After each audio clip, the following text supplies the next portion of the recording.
There are a few things I would like to discuss with you, and thank you everyone who watched the lives on Thursday and Friday afterwards, and giving me your thoughts, giving the we have this dialogue. It's interesting to exchange thoughts or seeing differences of opinion. So that's great, thank you, and I appreciate all those who can join during actual live, that we can have this communication during actual session.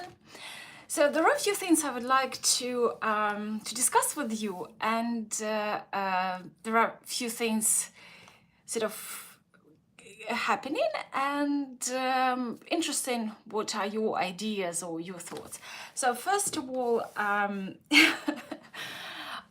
obviously the situation with Poland, it's not funny, but it's just interesting how the pure act of aggression, manipulation, and that's exactly what Russia did in Crimea in 2014 when they sent their troops and they didn't have any identification symbols that it's Russian army, and Putin in all his media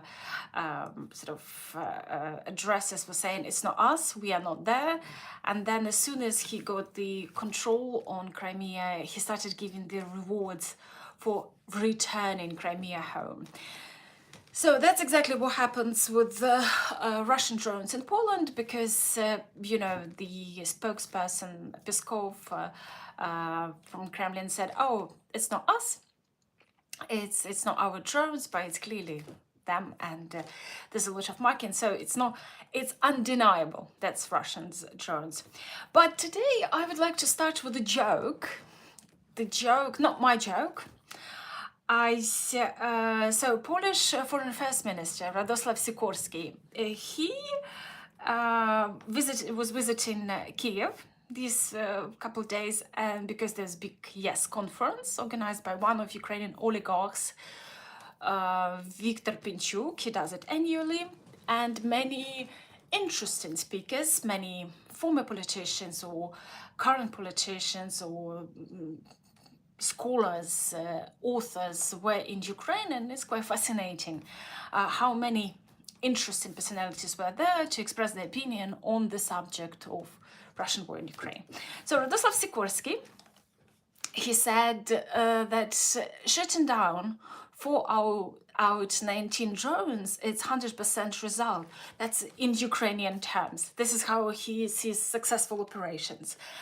And I consider it as a huge joke, absolutely, and it's probably the secret why his long and maybe possibly happy marriage with renowned author Anne Applebaum lasts so long, because he's very good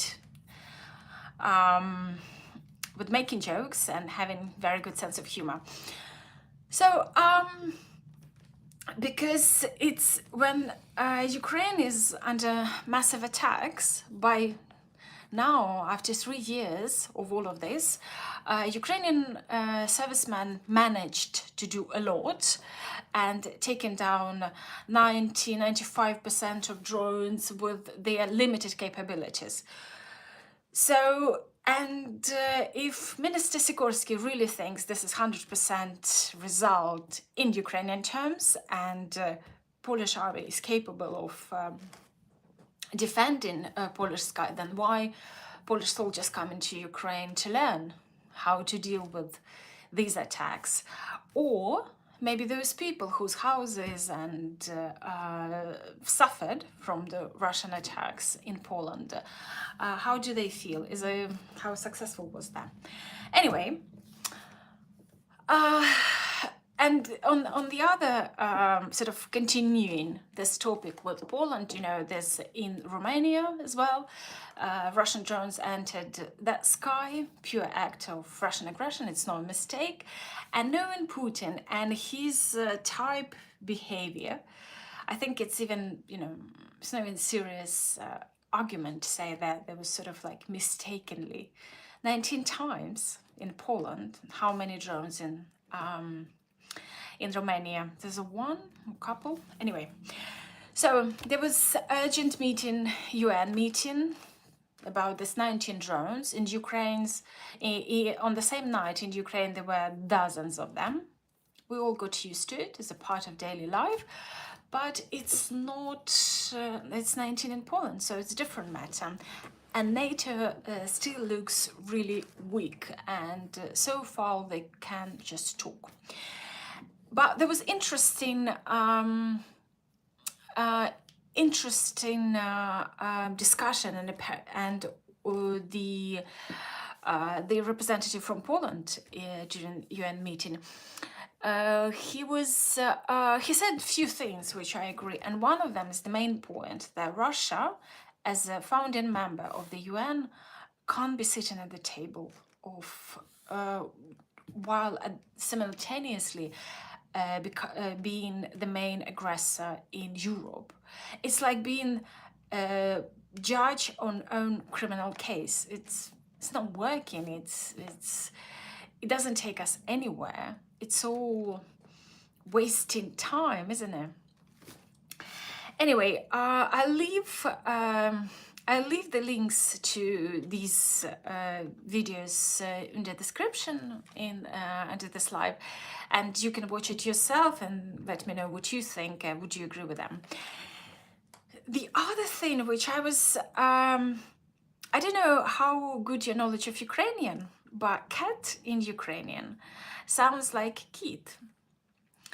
And if you follow the news, you know Keith Kellogg was recently in Ukraine, and while every time when he comes to Ukraine, the Russians take easy on their attacks or not attacking, and these are few nights while Keith Kellogg, Trump's representative in Ukraine, Ukrainians can sleep and have restful nights. So Keith Kellogg also visited the YES conference, and it was quite interesting. I was very impressed with his modesty, because usually at things like that, at any gathering supporting Ukraine or discussing things, and quite often before a person takes a word, before starting talking, it's like several minutes, all the titles. And it's just absolutely endless and endless and endless. And then the funny part when it comes to the Q&A part, people who are asking questions, again, first 5 minutes they expressing how valuable they are in supporting Ukraine, how much they did. So this self-promotion never stops. And sometimes you listening and just get and forget, why did you come to this event? What we are all discussing? Because it's just endless caravan of self-promotion. And with Keith Kellogg, he was sounding very modest. He was right on the spot, right on the subject. And a few things which I wanted to share with you is, first thing, it was who's winning the war, he said. So apparently there's different interpretations. So according to Keith Kellogg, Ukraine wins because Ukraine has the sovereignty. Kiev is not occupied. Ukraine make own political decision. Ukraine has president which was elected during the elections with zero of Putin intervention or Putin's hand, because, you know, he had two options: return the escaped president Yanukovych, who is still hiding in Russia, and he recently had the media appearance. It's just hilarious. And second, he's also trying to push his mate Medvedchuk, former Ukrainian oligarch who was arrested and then was exchanged for the large number of Azov fighters on September 21st, 2022. So he was like big fish. And apparently Viktor Medvedchuk is trying to mess up a lot, and he can't just relax and live his best life outside of politics or outside Ukraine. Anyway, so according to a majority of sensible people on this big planet, Ukraine winning. Yes, not enough weapon, yes, not enough manpower, but Ukraine keep staying independent. Ukraine, yes, losing some territory, but Putin is not controlling Ukraine. He hasn't got even the Donetsk region, the east of Ukraine, which he sort of partly occupies for 11 years.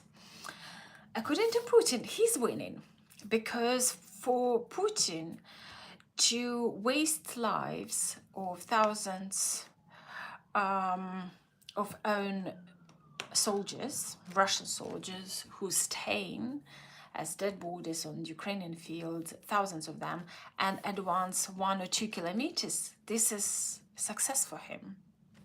It's not his sons, it's not his fathers, and that's how he's treating own people. So, and this is, I found it fascinating. It's different interpretation. And, you know, the other discussions, which was presented and managed by Anne Applebaum, the American journalist and author, historian, and she's sort of like raising the question to start the discussion, sort of how to finish the war, how to end the war. And I don't agree. I don't with the way how she sort of presents the question. It's not something she's. It's actually outside of paradigm of this war, this existential war for Ukrainian identity, independence, and just right being Ukrainian in your own country and do what you like. The name of Irina Farion might not tell you a lot because she was now she becomes sort of the legendary person in Ukrainian society. She's not so much known outside of Ukraine. She used to be a member of parliament. She's one of the patriots, very outspoken. And some people might think she's provoking or harsh. Unfortunately, she was killed last year. Investigation still going on, and many speculate that she was killed with the participation or guidance of Russian FSB. And because she was like one of the symbols of Ukrainian language, and she was protecting Ukraine, and she always wanted to make Ukraine.